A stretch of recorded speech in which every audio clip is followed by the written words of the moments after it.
Okay, so hi everyone. Isang maulang hapon po sa lahat and welcome to the Intramuros Learning Sessions. So today's lecture for the 91st ILS is about something that piques the interest of a lot of people. So returning as speaker today is our very own Diego Torres, who will walk us through what lies beneath the Fort Santiago and the history and stories that revolve around its dungeons. So I'm sure a lot of us are very excited about this topic. When we ask for your suggested topics in the feedback form, ang daming nagsasabi na dungeons. So before we begin, let us first go through our house rules again. Okay. So for Zoom attendees, you may raise your questions via the Q&A button at the bottom of our screen, while for those viewing us via Facebook Live, you may raise your questions in the comment section. If you wish to remain anonymous, please let us know, or you may opt to change your display name. Also, please be reminded that only those who have successfully registered and viewed on Zoom will be eligible to get a certificate. A feedback form will be emailed to you after the session, and the certificate will be sent within a week. Finally, please note that this webinar is recorded and that the recording shall be made permanently available in IA's social media channels. So let us now start. So he was just our speaker for the last ILS, but let me introduce to you again our speaker. So Mr. Diego Torres is an artist, an activist, a history enthusiast, a heritage advocate, and a nationalist. He finished his sociology degree at the University of the Philippines, Los Baños, being very much involved in major issues, both local and national, during his stay in college. He currently works with the Intramuros administration as a tour guide for official guests of the agency, although he has been an amateur tour guide since 2017, prior to employment in the government.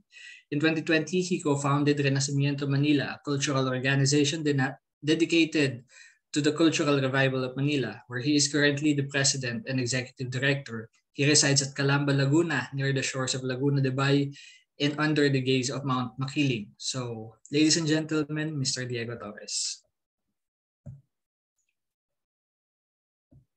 Hi. Hello. So, good afternoon, everyone. And I hope kahit maulan, no, pwede pa rin tayo matuto regarding the dungeons. At least regarding one of the most famous, perhaps, attractions na Fort Santiago. So, okay. So let me just share my screen.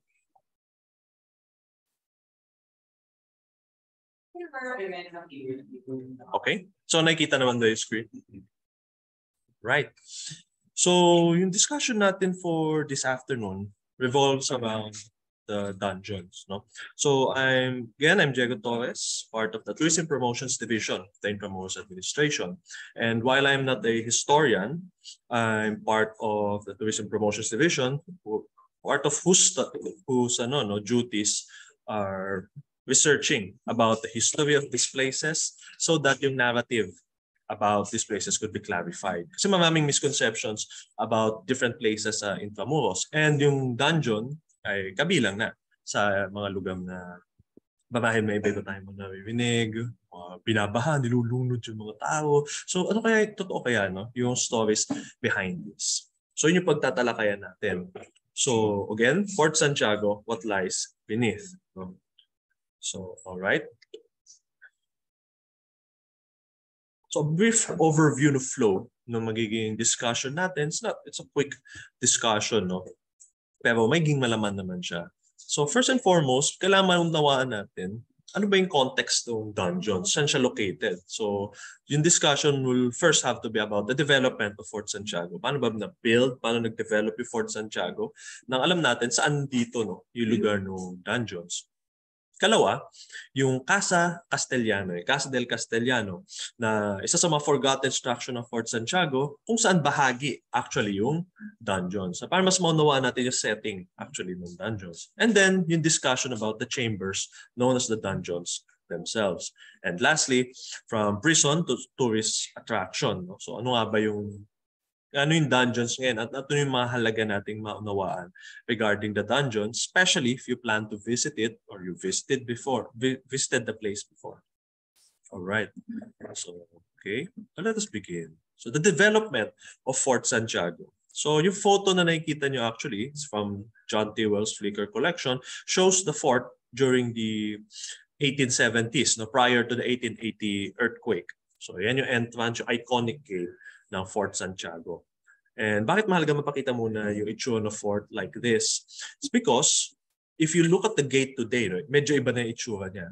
I mean, nawala na yung mga structures like that. And ganun namin actually yung loob ng Fort Santiago. When you're visiting Fort Santiago, you're visiting what is essentially the skeleton of the fort. Dahil wala na yung majority of the buildings. They were gutted by fire and destroyed by artillery during the Second World War.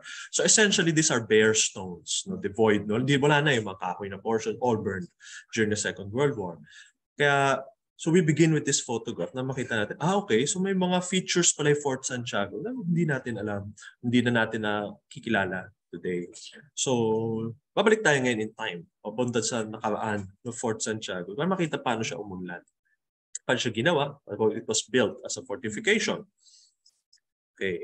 So again, ito namang image na you see at the right. Yan yung image from the Puebla chest. It's actually baul na makikita sa Puebla, Mexico, which shows Manila. It's one of the earliest that we could find, no, na visual portrayal ng city of Manila. And if you could see in the upper right portion, yan yung Fort Santiago. Sometimes this was during the 1600s. So, yung Fort Santiago was established as the main citadel of Intramuros noong 1571. Back then, hindi pa nag-exist yung walled city. No? The settlement of Maynila, the one established by Sulaiman, was destroyed that year. And then, tinatag yung Spanish settlement ng Manila. So the fort started as a wooden defense structure guarding the mouth of the Pasig River. Ideal yung location ng fort because it was protected by the sea on the west, by the river to the north. So ang kailangan mo lang i-defend is yung southern portion, which is the landward portion of the fort. In 1574, nasira actually a fort during the attack by Limahong. It was a Chinese pirate. He led a multinational force from Southeast Asia, but essentially they wanted to take the city and they were defeated dun mismo sa may gates na within the Fort Santiago complex itself. So it showed the need to improve the defenses of Fort Santiago. So by the 1580s, 1589, Fort Santiago was rebuilt using stone. No? Yung tinatawag nating adobe o volcanic tuff na galing sa Guadalupe in Makati. Yung nakikita niyo yung riverside portion ng Makati when you ride the MRT, for example. That stretches westwards. Isang deposit yun ng volcanic material which was very useful for the construction of stone defenses like Fort Santiago. And it was supervised by Leonardo Iturriano, who was actually appointed by Dasmariñas to oversee yung reconstruction of fort out of stone. By the 1590s, they added new chambers for the gunpowder magazine of Fort Santiago. So why is it important? Well, it's part of the strengthening, and it's one of the notes dun sa early letters to King Philip III that we have an idea nung mga nasa loob ng Fort Santiago. Kasi hindi pa uso yung mga illustrations masyado ng panahon ito. And very few survive from the 1500s hanggang sa 1600s, lalo na for Manila.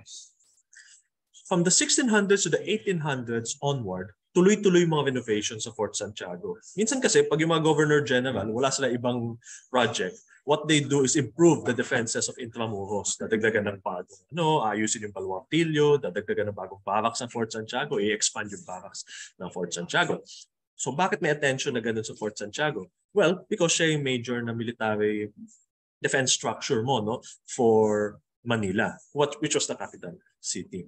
Pero by the 1800s onward, 1810s, 1820s, tumigil actually yung work sa Fort Santiago, and although magdadagdag pa ng mga defense sa labas na Intramuros, generally nag-shift na kasi ang military science. So hindi na ideal yung pagtatayo ng ganung kinds of fortification. So yung defenses mas malayo na sa mga urban centers. But the fort was still an important aspect. So yung mga susunod na slides, actually mga maps and pictures na makikita niyo yung Fort Santiago through the ages, no? Yeah. So our first picture kanina nakita natin yung the Puebla chest, no, image. Sa pag binuksan mo yung chest, makikita mo sa ilalim yung illustration ng Manila. So that's one of the earliest. But as you can see, hindi siya map per se, kaya hindi mo makita yung structure. So ito naman is the 1671 Muñoz map, Inigo Muñoz map of Manila. So far, it's one of the earliest maps of the city that we have. And in here, kita natin yung defenses na Fort Santiago. Kung titignan natin yung latag ng walls as portrayed dito sa image na ito, wala pa yung gatehouse ng Fort Santiago. Makita niyo may ilang barracks in the middle, and wala pa rin yung parts ng defenses. Pero nandun na yung Falsa Braga or the platform facing the sea. So yan yung fort noon. Then ito yung 1717 Rojas map. No? Maganda tong map na ito because it's not just a flat map of the city. No? In-illustrate yung mga landmarks. So you get an idea ng itsura ng defenses at that time. So ito yung Fort Santiago. Pangalan niya dyan is Castillo de Santiago. Although of course we have to clarify, hindi castle yung Fort Santiago. They just referred to it as that. No? Yung isang name pa yun, Villafuerza de Santiago. So they referred to it in different names. So Castillo de Santiago. Pero again, it's a fort. So, yung may circle na nakikita nyo yan, why I circled that? Mamaya kasi mababalikan natin yan. Yan yung area ng dungeon. So, by this time, 1717, may dungeon na. But of course, you can't see it dahil nasa loob siya, the structure. So, here you could see yung quadrangle known as the Plaza de Armas at saka yung mga baluarte. Yung Baluarte de Santa Barbara, near to the river, prominent na feature. It's one of the highest points na Fort Santiago, which guards the mouth of the river. And then we have the 1824 plan of Fort Santiago. So, gilid kasi siya. So, makikita niyo ito ulit, yung area ng layout niya, ng mga barracks, as well as yung pang building na yan. No? Mamaya, babalikan natin siya. And lastly, the 1933 aerial photo ng Fort Santiago. So, yan, makita nyo dito yung barracks. Generally, if you've been to Fort Santiago, yung layout ng complex will be familiar, no? But you'll see, sa ibabaw ng mga baluarte, may mga ibang structures. Those are wooden structures. The one on top of the Baluarte de Santa Barbara, pati na sa ibabaw ng dalawang baluarte, San Miguel at San Francisco. Those were added by the Americans. So from the 1600s up until 1945, the fort was extensively used by different militaries. So yan yung itsura ng Fort Santiago. Okay. 1762 to 1764, it was occupied with British forces. 1863 to 1880, suffered major damages by strong earthquakes. After sa 1880 earthquake, masisira yung stone na gatehouse na Fort Santiago. And from there on, makita nyo kahoy na yung gatehouse niya. And then in 1898, it was occupied by American forces who would do additions to the structure. In 1942, it was occupied by the Japanese, and then it was extensively used as a place for prison and execution ng enemies ng mga Japanese. Hanggang noong 1945, nasira, na severely damaged yung Fort Santiago during the Battle of Manila. It's actually one of the last spot kung saan nag-defend yung mga Japanese. No? Kasi hinati ng Americans yung, the Americans divided yung into two sectors when they attacked it. Yung nandun sa Fort Santiago, nandun yung mga Japanese, and meron din sa Puerto Real Garden. So those were the last pockets ng Japanese organized resistance in the Intramuros district. So sirang-sira yung Fort Santiago. Now, so alam na natin overview ng fort. So it was a military headquarters.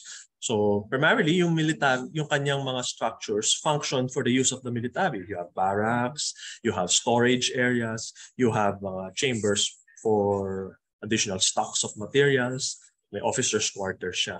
No? So ito yun naman, yung Casa del Castellano. It's also from the 1930s na photograph. It's the building that you could see at the center. May parang light roof na yan. So Casa del Castellano. So ano ba yan? And actually, palapit na tayo doon natin sa dungeon. Yung Castellano ay isang term, no? Yung medieval yung term na yun eh. Castellan. Yung Castellan ay yung commander na isang castle, or in the case ng Fort Santiago, since hindi naman na siya Castillo talaga, no? Na-adapt pa rin nila yung terms from the old times. Siya yung commander na fort. No? So it's the house of the fort commander, Casa del Castellano. And it sits in the middle ng fortification. And ideal yung location niya. Beneath that structure, nandun yung iba-ibang mga chambers. Kasama doon yung Fort Santiago. Bakit mahalagang ma-mention yung mga chambers na yun? Kasi actually in dungeon is just one of the last surviving portions of the Casa del Castellano. It had numerous other chambers na hindi rin na natin alam actually yung buong layout dahil nasira sila during the Battle of Manila. No? So, unfortunately, very few yung photos and illustrations ng Casa del Castellano, usually mga aerial photographs. Minsan nahagip siya from other photographs pero natatakpan ng puno. Kasi by the 1800s, may mga puno na yung Plaza de Armas. So, it makes difficult, ano nga ba yung structure? Ano yung layout sa loob? And hanggang kailan natiling ganun yung layout ng ground floor ng Fort Santiago? It's important to understand this kasi bahagi nun yung dungeon ng Fort Santiago. And it was almost completely destroyed during World War II. So ito yung close-up ng 1824 plan of Fort Santiago. So what am I looking at? So yung nakikita nyo sa harap na yan yung ground floor ng building. Minsan kasi akala ng mga tao yung dungeon ay underground. Actually, hindi underground yung dungeon. Above ground siya. No? Meaning, hindi siya maabot ng tubig. Basta-basta. Important ulit ito for understanding the dungeon. Itong nakikita nyo yan is yung floor plan ng Casa del Castellano. Pero, hindi actually nasama dyan yung parts ng dungeons. No? As we know it. Kasi, if you look at the dungeons today, makita nyo yung chambers niya, hindi kasama dyan sa plan na yan. But at least we get an idea ng itsura structure. So you needed to enter the building in order to get to sa part na ngayon ay medya naranja na. And sa area na may Lego. No? Which meant, yung dungeons dati, di ba if you've been to the dungeons, so spoiler na lang, no? Para sa mga hindi pa nakapunta sa dungeon. But if you've been to the dungeons, makita nyo na meron siyang area doon na matatanaw mo yung entrance ng dungeon from above. So wala yun dati. Kasi nasa loob yun. Nakatago yung dungeon. So mas nakakatakot siya na lugar in terms of foreboding. Lalo kung kaaway ka ng mga Kastila tapos dinala ka nila doon. So may ipapasok ka nila to that building. So ito yung isang graphics generally based doon. No? Ano yung itsura niya from the Plaza de Armas. Of course, ano na lang yan. No? Para lang may konti tayo idea. So when you enter Fort Santiago, more or less yan yung una mong makikita. And those are based on some photographs. Tapos ano na ba yung itsura ngayon ng area? How drastic may change? So ito yung area ngayon. No? So you have your White Cross, you have itong akyatan dyan. So ang laki talaga ng pinagbago. Kung may isang part yung Fort Santiago, So, ayan ulit. Ito yung ngayon. So, if you look yung gano'ng ka-drastic yung nagbago, siya sa lahat ng feature ng Fort Santiago, ito actually yung pinakahalos na erase. No? Dahil if you see yung Adobe Barracks, kung saan nilipat si Jose Rizal in December 29, 1896, nandun pa yung walls niya, you get a very good idea how it looked like. At the Casa del Castellano, hindi mo siya makilala kasi tinayo na may mga punong malalaki na sa kanya, may mga acacia. It resembles more of a garden. No? And yun nga. And again, so makita na natin yan. Dati, entrances niya, based dun sa map, dun sa plan. And then, yan na siya. Yun. So actually, malaki yung mga ano yan, no? Yung mga puno. And what's significant about that? Ibig sabihin nun, the other chambers ng Fort Santiago, nandyan, natabunan na. No? And yung dungeon na lang is one of the last na surviving from this structure. At saka, ano pa isang surviving feature niya? Yung currently ginagamit na space ng Papa Cafe. No? So it's one of the space na ginagamit na yung alhibe, the water cistern dati. Ng Fort Santiago. Okay. So, the dungeon. So, ito na mismo. So, from the fort at in general, kita natin yung Casa del Castellano. And alam na natin ngayon na the dungeons weren't stand-alone structures. So, hindi siya nag-iisa doon. Hindi siya parang ginawa lang na, tara, dungeons. Then, it was part of a major building, the Casa del Castellano. So, part siya ng Commander's Complex. And then, nandun sa ilalim yung dungeon. So, it was part of the ground floor ng building. Hindi siya underground, no? Mataas siya mula dun sa water level. Okay, so ito yung photograph from the American period showing the space when you immediately enter the dungeon. Ganyan pa rin siya ngayon, although may mga shoring up na kasi. Dinagdagan niya na ilang mga walls, no? At saka bracing. Dahil nga magko-collapse yung building. So based on what we do know, no, the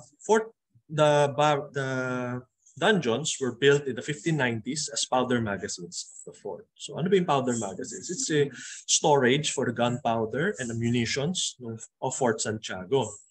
And then later on, they found out that it was humid and damp, so not good for the storage of gunpowder. So wait a minute, why is it humid and damp if it's above the river?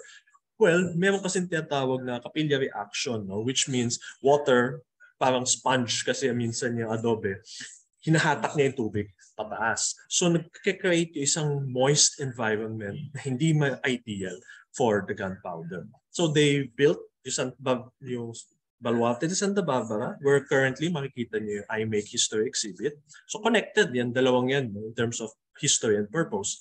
And dun nilipat yung powder magazine. So they moved the powder in that location. And then they utilized the now empty space for prisons. And within those prisons and dungeons, they would conduct yung mga interrogations nila. May term during the 1600s and 1500s. Minsan may kita niyo sa mga text, no, when you read Blair Robertson, mga ibang text. May term na tinatawag, he was put to the question. So, pag sinabing ikaw ay pinut to the question, in-interrogate ka. And during the Spanish period, lalo na early Spanish period, pag sinabing in-interrogate ka, laging may torture. No, hindi yun walang torture.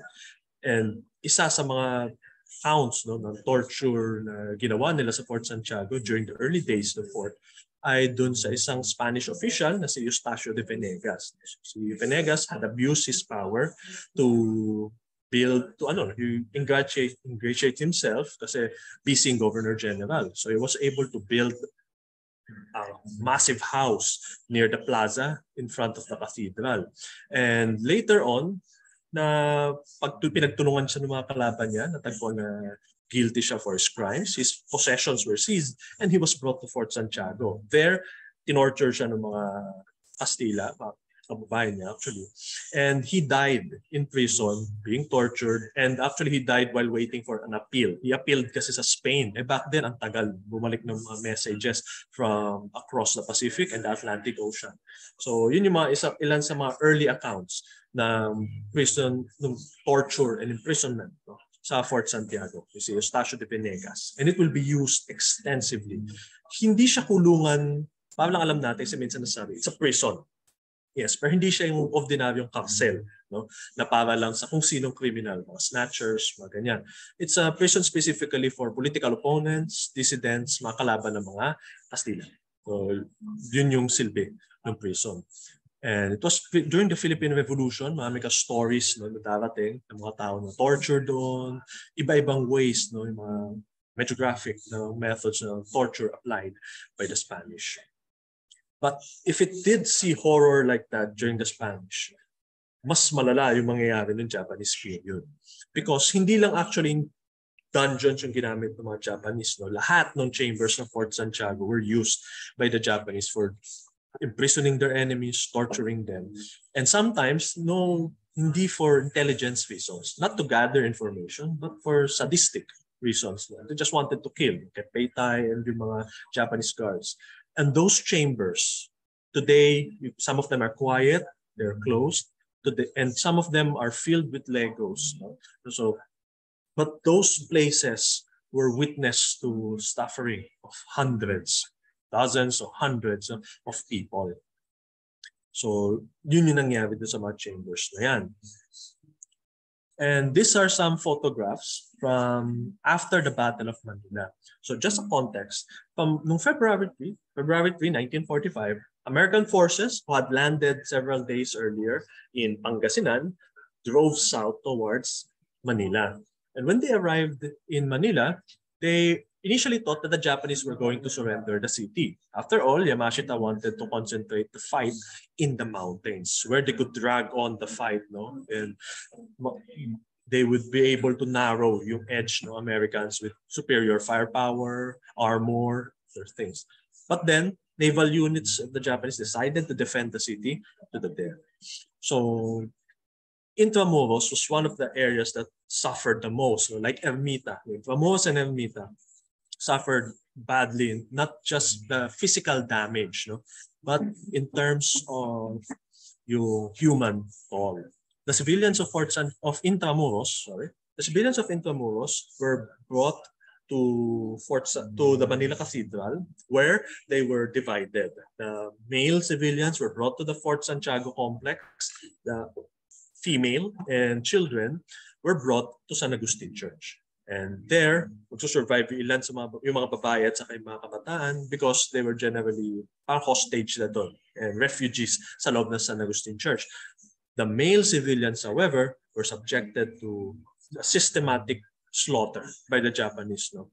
Based on survivors' account, people were brought to chambers, they were burned, they were made to dig their own graves, they were executed, they were shot, and marami pa iba. We know this because of survivors' accounts.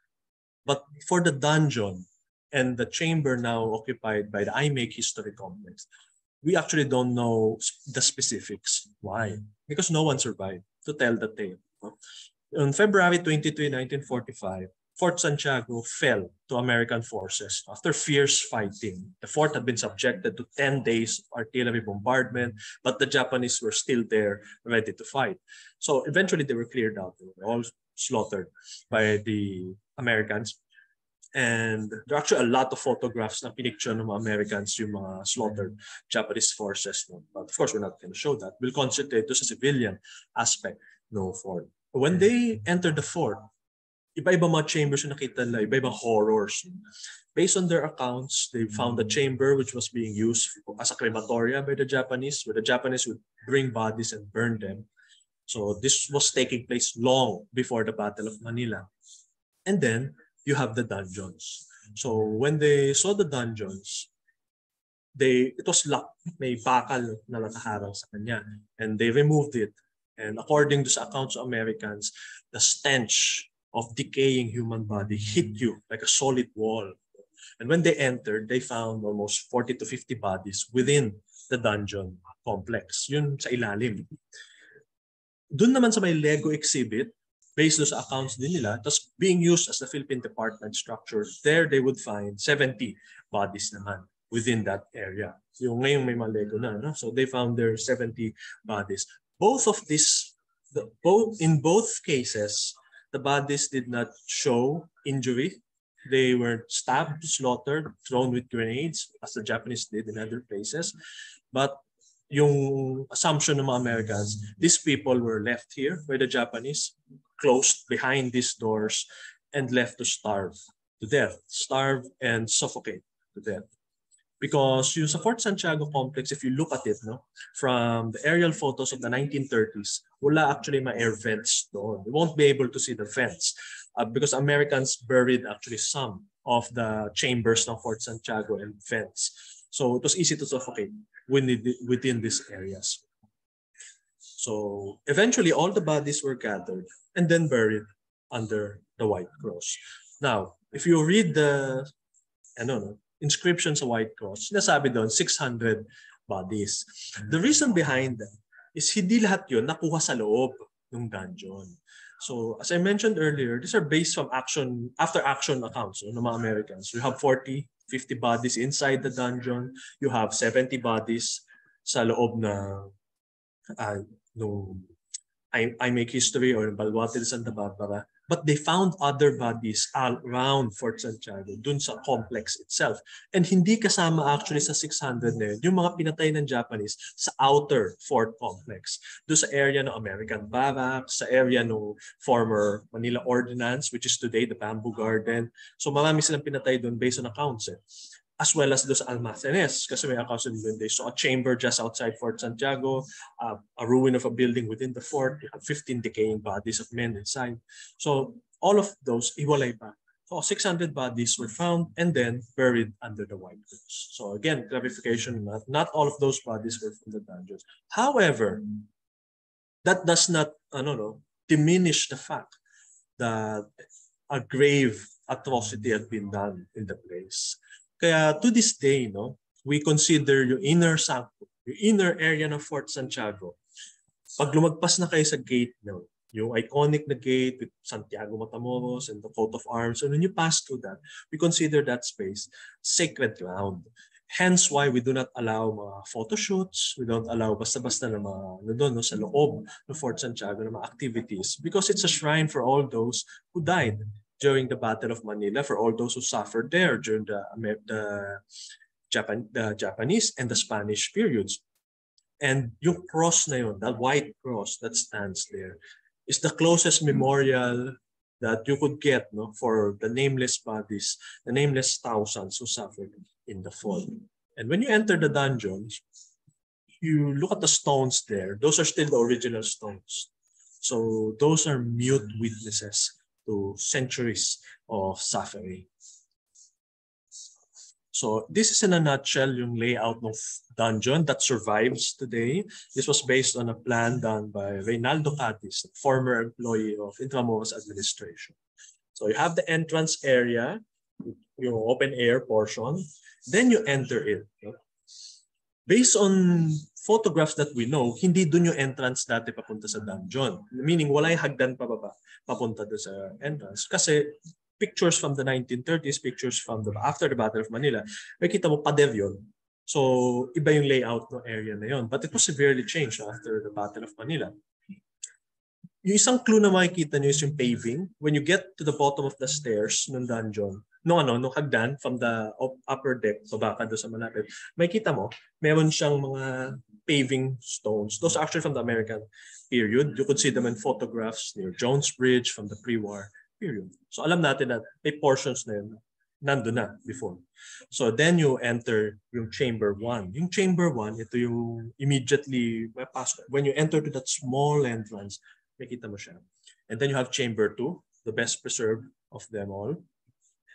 And yung Chamber 3 and 5, actually isang diretsong passage lang dati yan. Nahati lang siya nung nilagyan ng shoring up. Kasi pag hindi nilagyan yung mga additional na mga stones na yon and steel beams, magko-collapse yung dungeon.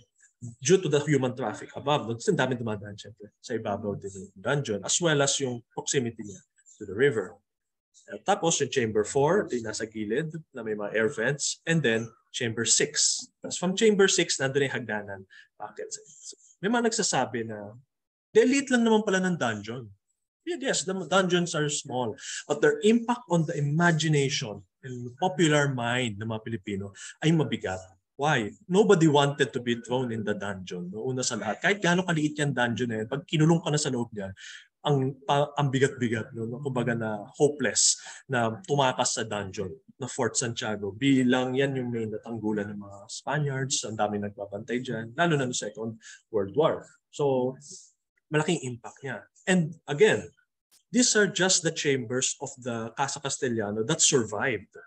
Numerous other chambers right next to it did not survive the Battle of Manila. No? Kaya nag-survive to portion na ito kasi ito yung older portion ng it was constructed for containment ng gunpowder specifically. The other chambers may be added much later. So iba yung layout. No? All right.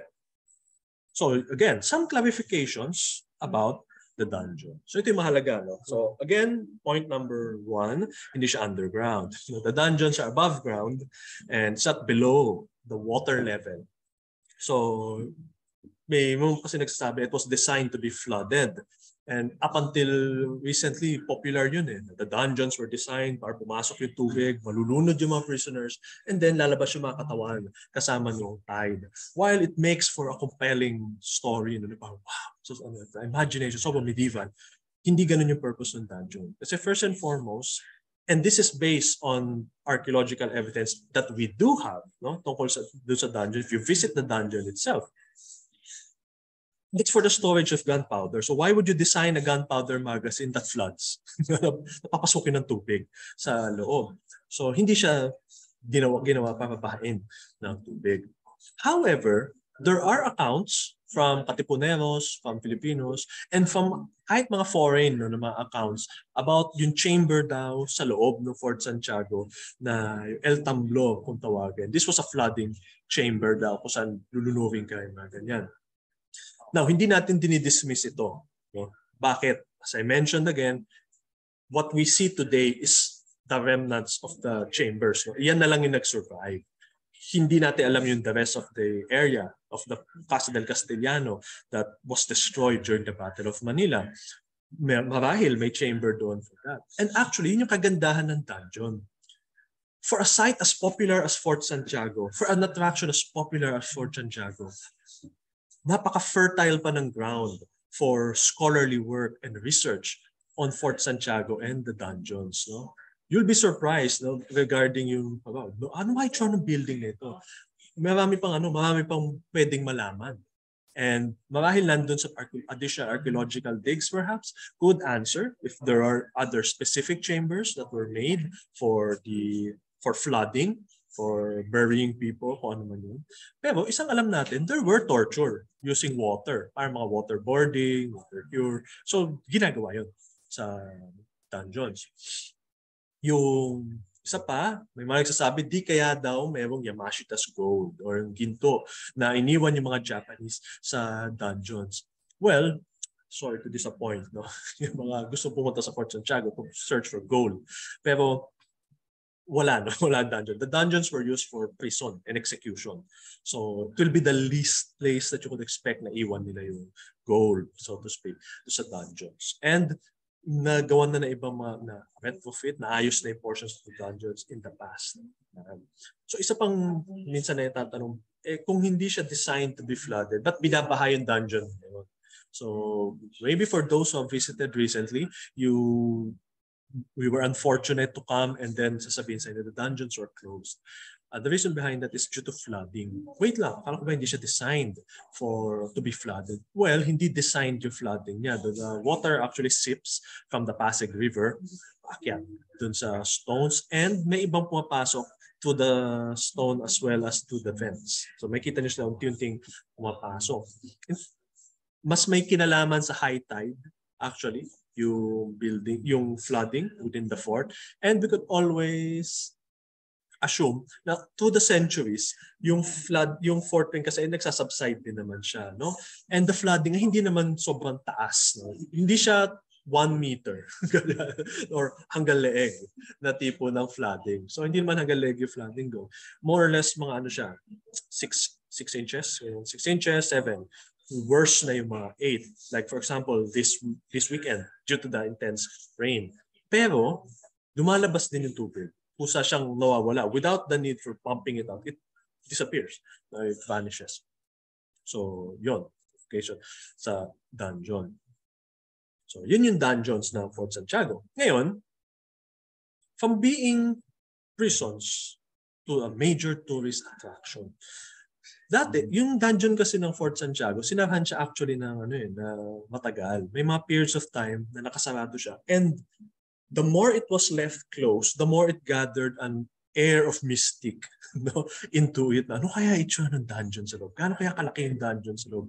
Nasaan kaya dyan yung chamber na binabaha? Nung may mga attempts ng 2017, binuksan siya. Kaso kailangan may ayusin. So ganoon naman siya. Nung 2020, February 2020, binuksan siya finally again to the public. And sinusustain na natin siya simula nung time na yun. Ano yung kagandahan ng pag-open sa dungeon? It became one of the major attractions sa Intramuros. Because of the many chambers ng Fort Santiago, aside from the I Make History Fortress Chamber, ito yung isa sa mga pwede mo madalaw. And because when you hear the term dungeon, prisons, ganyan, mayroon siyang added na parang sa kanya, a character, no? Parang it's a prison, it's a dungeon. Nakaka-curious for people. And when it was opened in 2020, ang hahaba ng linya ng mga taong gustong pumasok sa dungeon. For the first time in its history when it was built, no? People were lining up to enter the dungeon of Fort Santiago. Not as prisoners, but as guests and visitors. Pero hindi ito yung first time na na minamarket yung dungeon na parang tourist attraction siya. Even during the American period, pinifeature nila yung mga dungeon as an exotic na tipo na attraction. Pero at the same time, it's for them, for the Americans, it's also a way of mirroring yung pagiging evil ng mga Spaniards. These are the dungeons where the Spaniards tortured people. While those are true, we have to remember na meron din active talaga na campaign na ginawa yung mga Americans to paint yung Spaniards in an additionally bad image. Hindi natin sinasabi mabait yung mga Kastila. They had their own share. But the Americans also did their part in hyping yung mga pinagagawa ng mga Kastila ng mga atrocities. So the dungeons have become an important attraction, and next to the Rizal Shrine, it's one of the most visited places within Fort Santiago. Usually, you'll get a question pagpasok pa lang nila, nasan yung dungeons? Nasan yung kulungan? So yun yung dungeons. However, with the influx ng mga visitors dito, nandun din yung influx ng mga problems. With respect dun sa nature of the place. So, ilang paalala when tayo ay pumupunta sa dungeon. When we are visiting the dungeons, as I mentioned earlier, the dungeons are witness to centuries of suffering. They're the last places that some people would have seen in their miserable last moments. Trapped underneath the Casa del Castellano or trapped within Fort Santiago awaiting your demise. So imagine yung hopelessness of that situation. And then, may magti-TikTok o dyan sa loob or gagawing kakatawanan o kakatakutan yung dungeon. We want to remind everyone that when visiting the dungeon, let us treat it with utmost respect. So it may not be the final resting place, but it was the final place where people lived, where they died.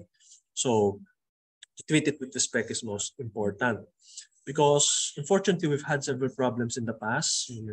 People who do videos inside, such as mga TikTok videos, mga dances, ganyan, you won't believe, within the dungeons, you'd have people nagtatakbuhan, nagsisigawan sa loob ng dungeons, na parang tatakutan sila, mga multo, mga ganyan. Of course, yung usapin ng paranormal, that's a big topic in itself and we'll have lots of debate. However, before we go to the questions of ghosts and other paranormal things, we have to remember the trauma, the very real trauma in history that took place in the dungeon. And understanding that may lead us to understand why such stories exist, why people say they felt something or they saw something, they heard something in the dungeon. Of course, ibang usapin na yun. But yung fact that the dungeons were witness to centuries of suffering is heavy enough to contemplate. So again, for our guests who wish to visit Fort Santiago's dungeon, when you're visiting it, of course, treat it with respect. Maintain your discipline in terms of noise. And we've added exhibits inside. And recently, 2 months ago, we printed yung mga pictures na malaki ng Battle of Manila as well as yung images from the dungeon in Intramuros. But why? Because Fort Santiago's dungeon is one of the best place to discuss the Manila Massacre or the human toll of the Battle of Manila. We usually hear about the physical catastrophe that happened, the destruction of the churches, the destruction of the monasteries, the destruction of palaces and houses. But minsan nag-gloss over yung suffering and the death of 100,000 people. So when you visit the dungeon next time, be sure to drop by yung second chamber. Just pasok lang kayo diretso doon. And there you'll see text about the history of the dungeon, texts about the Manila Massacre, and photographs to remind us of the suffering that took place in these areas. Okay? So with that, thank you. So yun yung dungeons, no? Fort Santiago, what lies beneath, no? Yeah, maraming salamat. Thank you very much, Diego, for that very informative presentation. And indeed, there is so much interest on the dungeons. And tulad ng nasabi mo dun sa bandang dulo, it has its accompanying challenges and opportunities brought about by these interests and curiosities. So for our participants who would like to ask questions, you may use the Q&A button here on Zoom and the comment section on Facebook Live. So we already have several questions here. Okay, so let's begin with Mr. Joel Gao na sabi niya, is there a possibility that there are still some lower chambers that have not been discovered? It seems that there are still dungeons that have not been opened up. And what happened to the treasure hunters whole way back 1990s? Okay. So is there a possibility that there are still some lower chambers that we haven't discovered?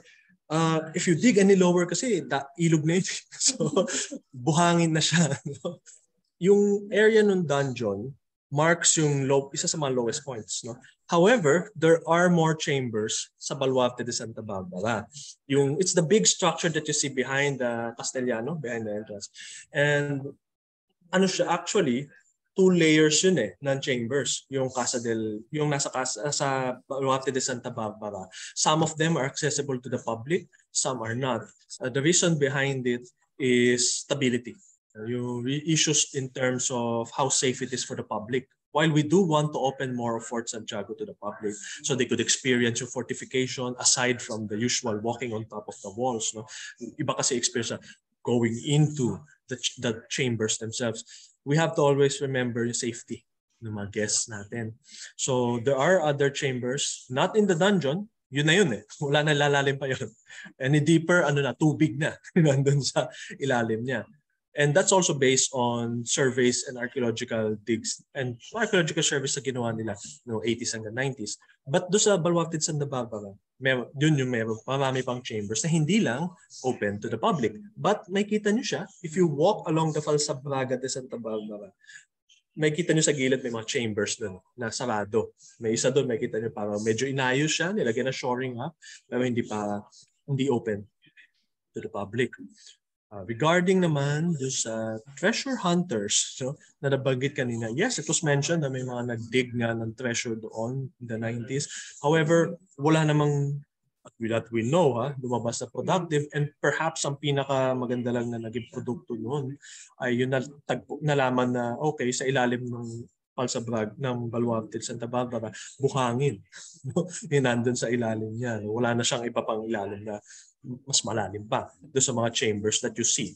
Yung Baluarte de Santa Barbara, by the way, again, yung big building na sa taas, if you enter the Lego through sa ground, sa baba niya, ang exit nun sa taas. Tapos makikita nyo doon may mga chambers pa ba sa ilalim na ang access actually nasa ibang daanan. So yun na yun. Okay, thank you, Diego. Okay, so kasama po pala natin dito si Dr. Jose Victor Torres. So may ilang comments daw siyang i-share. And sir, promote ko po kayo to panelists.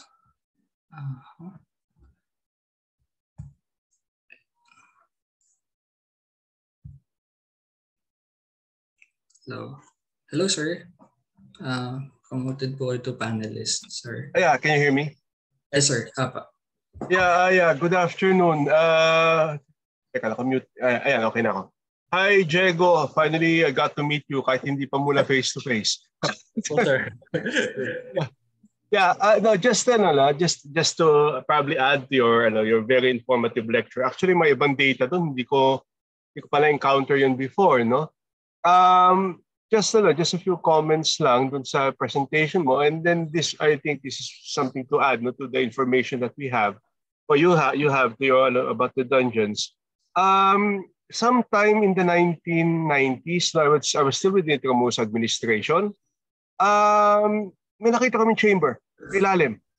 As in, sa ilalim mismo ng dungeon, may daanan pa, no? And the chamber, unfortunately, was completely almost underwater hanggang dibdib yung tubig. No, and it's accessible by a very small entrance dun sa wall. Ang suspicion ko before, when I first saw that, it could have been the Del Tambor. No, kasi it was really going downwards, and it fitted the description of sino describe ito, yung one of the nung survivors from the fort. Na there was a ramp going down, from a small entrance to the side ng wall. Kaya lang, the only problem is it was flooded. May nakababa doon na staff ng IA, no? And one of the workers, and sabi nga niya hanggang bewang, tapos there were some wooden structures inside the chamber. No, kaya but I think they had to close it off because, as you said, nasa-sacrifice yung stability nung chamber, no? I think ang nag-document was the former head of the former CPC, the architect Rustia. They documented that the chamber. There was also a photograph of it before, and I don't know where it is now. No, and secondly, the story of the Venegas, unfortunately, is not true. No, and I think we have to correct that, because that was an invention of Percy Hill, the author of the book that you said, where the illustration came out. No, there's actually documentation by Father Luis Merino that Manuel Estacio de Venegas later became a mayor of Manila, a mayor as part of the audiencia. No, and his name is documented. Nandun sa mga documents sa atin dyan sa IA, no? And so the story actually has been discounted by Father Merino, and I think we should also make it part of it, no? And actually remove it as part of the accounts with regards to inimbento ni Percy Hill. Ito si Percy Hill, ang dami niya talaga inimbentong story. Hanggang ngayon sumasakit nila ulo ko dahil sa mga sa mga binigay niyang inimbentong story dito tungkol sa Intramuros, no? And lastly, I don't want to hog your time. This is your lecture, not mine. And lastly, there is a diagram of the chamber. It's in the book of Trechuelo. Nandun sa map section ng for Santiago. Maliit lang siya. You're going to be. I normally missed it also. It's a description of the chamber itself and a diagram of the drawing. No? And there's a picture of the entrance of the Casa de Castellano. It's in the Ongpin collection. I actually also discovered that by mistake. So at least you can have some of this information about in addition to Fort Santiago, and also the treasure hunting. I was still an employee of the IA when the treasure hunting already stopped. They didn't find anything. That was sure. That was for sure. No? But the only benefit that we probably got from it was that the Charles McDougall, the American who dug it up in his company, gave funding, I think some funding to restore the Santa Barbara. And what was good about it was that due to the digging of the gold digging, ang daming na-uncover na the chamber sa Santa Barbara na dati ay nakalibing, na nilibing ito ng mga Americans. So I think that was the only benefit we got from the gold digging. Thank you very much. Thank you very much. Thank you din po, sir. May salamat po, Sir Vic Torres. Thank you very much, sir. So, Dr. Victorez, of course, para sa mga hindi na alam po, has been with the IA for several years in the past. So, okay, let's continue the Q&A. Again, from Joel Gauna ulit. Sir, you mentioned about those who are prisoners in the dungeon during Spanish and Japanese period. What about during the American period? It seems there is no mention of their prisoners. Well, based dun sa data na meron kami, kasi by the American period, initially, from yung early American period, ginagamit nila yung chambers sa Intramuros in general para kulungan ng mga prisoners of war during the Philippine-American War. No? But afterwards, the dungeon weren't actively used, no, for prison per se. Dahil may mga iba-ibang modern prison sa Manila tayo, actually mga Amerikano across the city, and meron kami naman yung Manila City Jail, which is yung dating Bilibid prison, na gagamitin for that. So it was mostly the Spaniards. Initially, early, you have the Americans who also used yung mga chambers around Intramuros for imprisoning, yung mga for imprisonment ng mga prisoners of war. But it was later mostly the Japanese nagagamit siya. Because yung ibabaw yung structure and most of the areas ng Fort Santiago, as mentioned, for example, ni Dr. Victorez, no, maraming mga chambers na tinabunan, not the dungeons, pero maraming chambers na tinabunan and hindi actively na ginamit ng mga Americans. Okay, thank you. So next question is from Josiah Otniel Pulas. Historically speaking, would it be possible to use the framework of historical reimagination to use popular ghost stories in the dungeons to reimagine the historical accounts inside the dungeons, but not to an extent that it would be a horror story, but to use it in dark tourism in a way of reimagine? So, for our part, kasi at least, no, as far as the Intramuros administration is concerned, may laya naman, no? Everyone has the freedom to conduct tours and tell stories whatever way they wish to do so. However, we would always like to focus on the history of the place. So, kasaysayan ng lugar.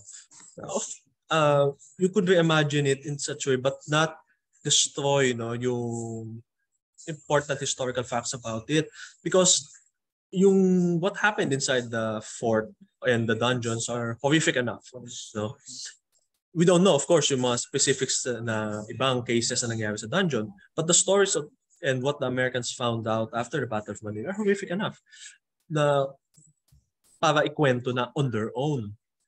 And in terms of mga, of course, alam ko naman yung dark tourism, hindi na siya necessarily about ghosts lang. It's about topics such as death, murder, as well as suffering, and other destructive na nangyari, no, na aspect of human society. Pero kasi for us, ang pinaka nagiging problema namin in more recent years ay yung medyo paranormal yung thrust.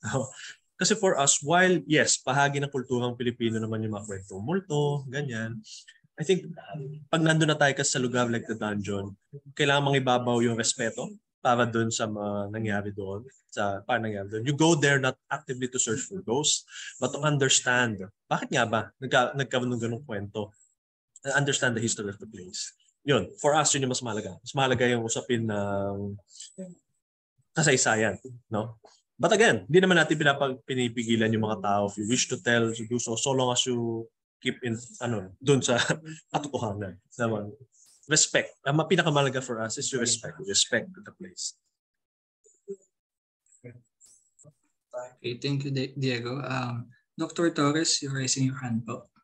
Yeah, sorry, Christian. I just saw a comment kasi na nakalagay doon ay I confirmed daw na may flooding in dungeon. I didn't confirm anything. What I confirmed was that when we saw this chamber, that it was already filled with water.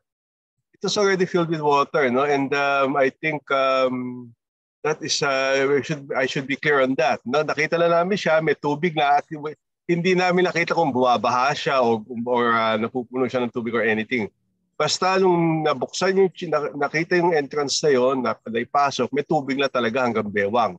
We do not know if it was empties or the water goes even higher, no, or that. No, it's just that chamber siya na may lamang tubig.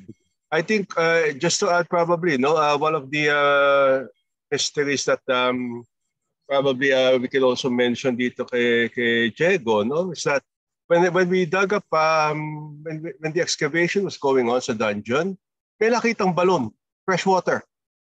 Doon mismo sa entrance, di ba rampa yun pababa? If you turn left, there was a well na nagulat kami. Akala namin river, if it was river water, dapat mabaho siya, madumi and everything.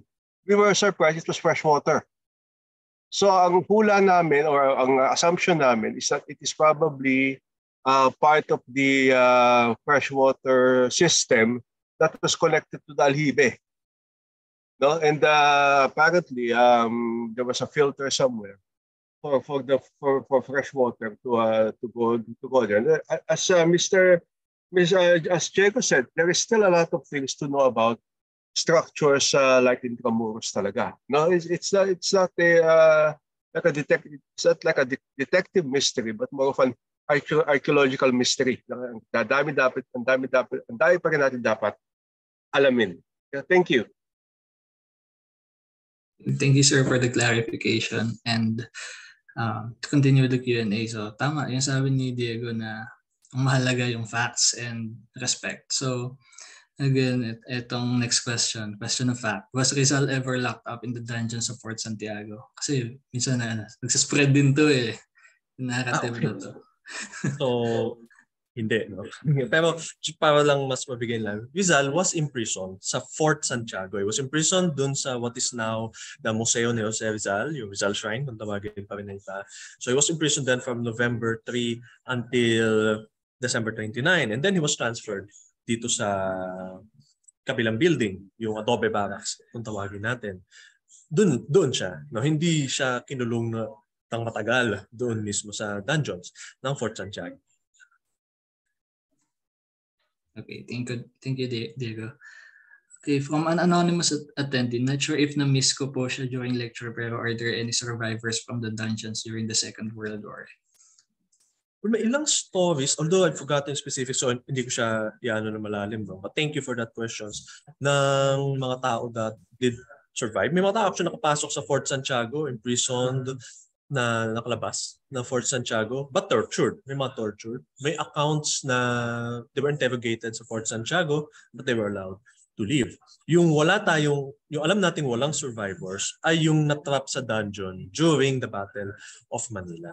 So yun yung walang survivor. Yung mga natrap na during that last month no battle, no? Yun yung wala tayong accounts. Kasi pagdating na Americans, talagang Japanese yung mostly nandun na buhay pa sa loob ng dungeons, which they then wipe out no, yung garrison ng mga Japanese. Okay. Next question from Jose Lantican Jr. Are there tunnels connecting baluartes to transport munitions? So, based sa when I was asking earlier no about sila Sir Cadiz, ganyan, may mga natagpuan tayo actually mga tunnels sa Intramuros, but again to clarify yung mga tunnels, some of them are actually mga alcantarilla o kaya mga water sewage, but there are some na mga passages wala masyado pa dito sa area ng Fort Santiago that I'm privy about, no? Pero dun sa ibang parts, like malapit sa Baluarte de San Diego, meron doon para mga tunnels. Pero if they're for munition, we're not too sure. But for passage of people, possibly for people. Pero in terms of bringing munitions, of course, I can't specifically confirm no, kung meron doon. Dr. Torres, you're raising your hand. Yes, we have a map of the tunnels, no, in the IA library. Actually, I found that map. No, when I was doing research on the Second World War. Apparently, the guerrillas who were already in Intramuros at that time already knew about the existence of these tunnels, and they made a map. It's in one of the files there in the IA. And the center of the tunnel system was Manila Cathedral. No, and some of it actually were exited in some of the areas of the Baluarte. No, but what was very noticeable here is that there was no tunnel leading to Fort Santiago. No, most of it led to a lot of buildings and some of the fortifications. But none came from Fort Santiago. Of course, this was a rough map. No? It was drawn by guerrillas, and apparently some of the Intramuros residents mentioned some of these maps. Pero tama rin si Diego, some of them are actually the sewerage system. No, na at that time where existing where mababaw siya talaga. It's really right below the street level lang yung sewerage system. Yun lang. Salamat. Thank you, sir. Okay, so siguro final 2 questions na lang since past 4 p.m. na pala. So ito from Josiah Otniel Pulas. What were your mitigations to preserve the stability of the dungeons to keep it open for the public? Diego, you're on mute. Okay, so yan. So when you enter the building per se, meron naman na tayong nilagay doon na protection for the structure. May mga shore ups na doon, may bracing yung loob ng building. Our greatest enemy, of course, is yung water na pumapasok doon sa dungeons. And while what we could do, or pinakamaganda na gawin is a way by which i-pump out yung water tuwing meron flooding incidents like that. But as I mentioned, it's because of the tide, entering yung pagpasok at paglipas ng tide. And of course, we'll need budget for that. So, kaya ganun kahalaga naman raise your awareness about these issues. If halimbawa, punta ka sa promotion sarado yung dungeons due to the flooding, know that wala kasing pump yun yung area ng dungeons. And usually, we rely doon sa tide na mawala para umalis yung tubig. Hindi rin feasible na hakutin mo yung tubig doon pa. Kaya palis actually mula doon sa dungeon. Kasi trabaho ilabas siya, lalagay mo siya mula sa likod pataas. And ilang chambers kasi yun na simultaneously nagpa-flood kapag nagsisip yung water from the ground floor niya. So, in terms of protecting it from earthquakes, meron naman tayo, but more has to be done. Unfortunately, mas yung cultural conservation ng properties namin kaya magtutay, Cultural Properties and Conservation Division, is looking into that. Yung CPCD, it's a division in the IA in charge with protecting and preserving these treasures, yung mga cultural treasures na. They're the ones who are studying potential ways by which we could mitigate or protect yung area na yun. But for yung kaya natin kahit paano magawin, of course, nandyan yung good housekeeping. It's one of the best practices that we could do. Meaning, be mindful, of course, kasi of course we have maintenance teams. However, the guests themselves are one of the greatest helps that we can. Ito yung what you could do, of course, hindi naman ninyo pwede i-pump yung tubig palabas, no? Pero you could help us at least by being good visitors and good tourists, by ensuring that you don't leave your trash or anything inside. Kayo mag-iwan ng mga wrappers, masks. Dami nag-iwan ng masks sa loob ng dungeons, and hazard siya, lalo na sa period ng pandemic. So please, hindi po iwan yung mga masks sa loob ng ating dungeons. So these are some things na pwede nyo magawa every day. And we're engaging the public to help us maintain yung cleanliness. That's one thing, yung cleanliness in itself. Walang gustong pumunta sa isang tourist site na madumi. First and foremost. Thank you, Diego. So siguro ito na yung last question na lang. From Martin Joseph Lamela Aquino. Do we have records or processes on how a prisoner would be processed upon admission, or tapon lang kaagad kung saang selda? So, tinapon na lang. So, unfortunately, yung based on what my research and presentation for today, hindi ko masyado na tukan in terms itong aspect na how do we process yung mga prisoners when they enter. But that's an excellent question. And we'll get back to you regarding that. So, paano nga ba? Kasi di ba today, when you have a prisoner punta sa prison, sa prison, may mga processes na tayo. Booking, ganyan. Tapos, before yung actual na ilalagay siya sa kulungan.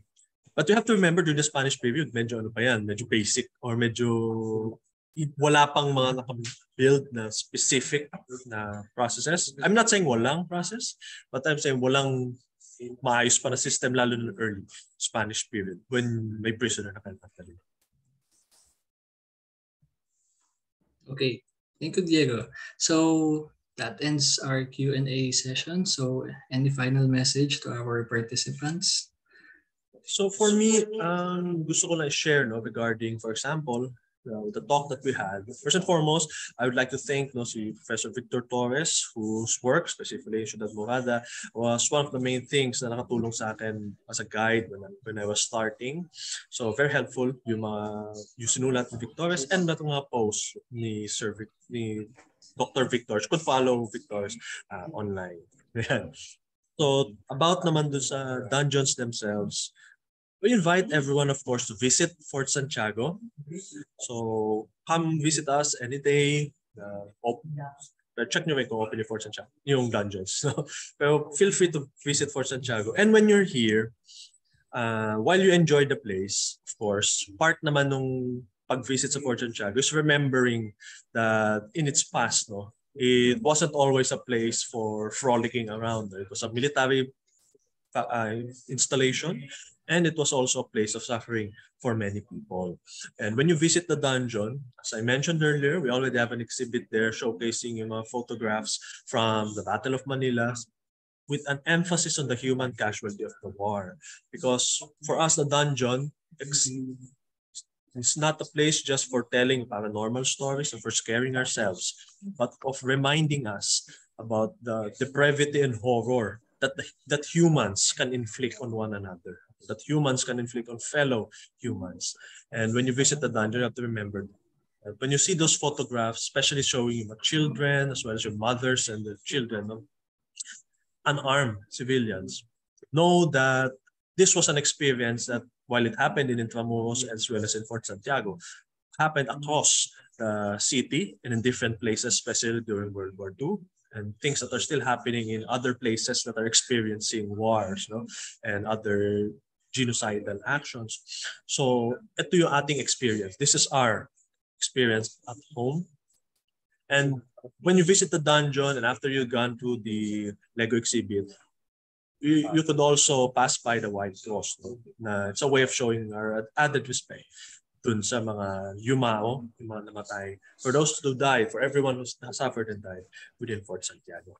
So, the dungeons are not a place to be scared of. It's a place to contemplate. It's a place to get into contact to a piece of our history, a darker side of our history. But at the same time, it's a place to get to understand more about Intramuros and the fort. Okay, thank you very much, Diego. So, ang dami pa actually na questions na pumapasok. Pero unfortunately, we're running over time. So, kikita natin dito yung immense interest talaga surrounding the dungeon. So, punta lang ho kayo sa dungeon. Yes. So, yun. Thank you, Diego, and also thank you to Dr. Victor Torres. So, to wrap up our session for today, okay. Oops. I'd like to promote our social media pages. The Intramuros administration is on Facebook, Twitter, Instagram, and YouTube. And if you miss any of our previous episodes or if you came in late today, you can still view them in our YouTube channel. And please don't forget to hit the subscribe button. And Cleantramuros, our community-driven cleanup drive, is also continuous. So for those who are interested na mag-volunteer, please stay tuned sa Facebook page and other online channels ng IA para sa registration link and schedules. And for the latest updates and announcements about Intramuros, join our Viber community by scanning the QR code here or going to bit.ly/IA Viber, all caps po yun. This is also posted on our social media accounts. So that's all for now. Maraming salamat at magkita-kita po ulit tayo sa susunod.